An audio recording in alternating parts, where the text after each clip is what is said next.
Good afternoon. Myself Suresh Reddy. I am working as a lecturer in mechanical engineering from Government Polytechnic Company, Karnataka State. And today I am here to discuss about the different types of fuels what we are using in the various power plants. So before that, I have to know the definition of fuel. The fuel is nothing but it is a substances which is going to produce the heat energy during the combustion process. The combustion means burning any substance in the presence of air or in the presence of oxygen. It is going to produce the heat energy. That process is called as combustion. And we have the various three types of fuels. One is the solid fuel, the liquid fuel, and the gaseous fuel. The solid fuel, the example for solid fuels are we can use as a coal as a solid fuel, and we can use as wood as the solid fuel. And for liquid fuels, the petroleum products like petrol, diesel, and these are some of the examples for liquid fuels.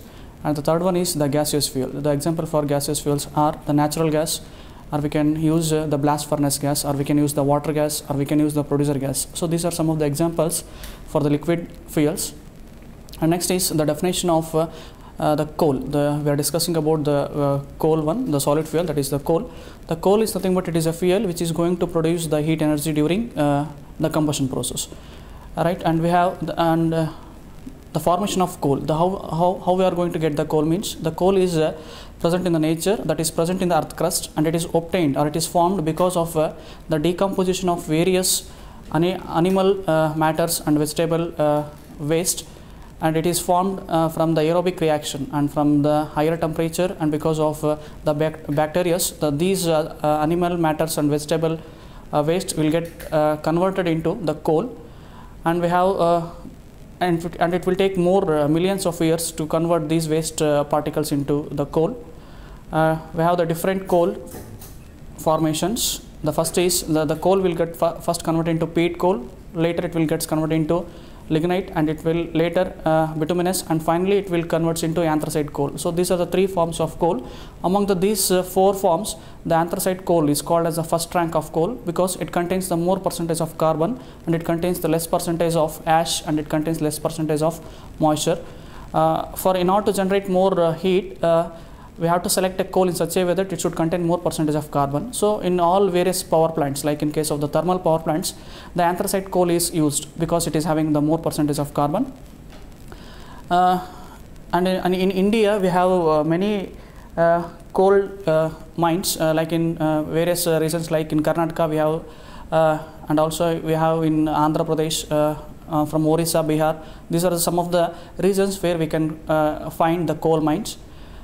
And during in case of the fuels, that is the coal, we have the two types of thermal power plants. One is the coal-fired thermal power plant and the gas-fired thermal power plant. In case of coal-fired power plant, the fuel what we are using is the coal. In case of gas-fired thermal power plant, the fuel what we are using is the natural gas. And compared to the coal-fired and compared to the coal-fired and gas-fired power plants, the coal-fired is very effective since it is having the pulverized, means it is in the form of the powder. The coal what we are using, it is in the form of powder, so that each particle of the coal will get combusted, and it is going to produce more amount of heat energy. So during the process, we are going to feed the coal into the furnace, and we are supplying the water, that is called as the feed water, into the boiler, and we are supplying the oxygen to the furnace. The function of oxygen is to burn the coal. In order to make the combustion process, we have to supply the oxygen. So the oxygen has to be sent in the furnace for the complete combustion of the fuel. So during combustion, it is going to produce the heat energy. That heat energy is utilized, and it is used to convert the water which is present in the boiler into the steam. And later the steam has to be made to flow over the turbine blades. Here the energy will get converted, that is the heat energy from the steam, it will get converted into the mechanical energy, and the steam will get expanded, and later the mechanical energy will get converted into electrical energy by coupling the generator with the steam turbine. So this is how we are going to generate the electricity, and the gases which are coming out from the furnace, it is made to escape through the stack to the atmosphere. So this is all about how we are going to generate the power, or how we are going to generate the electricity in the coal-fired thermal power plant. Thank you.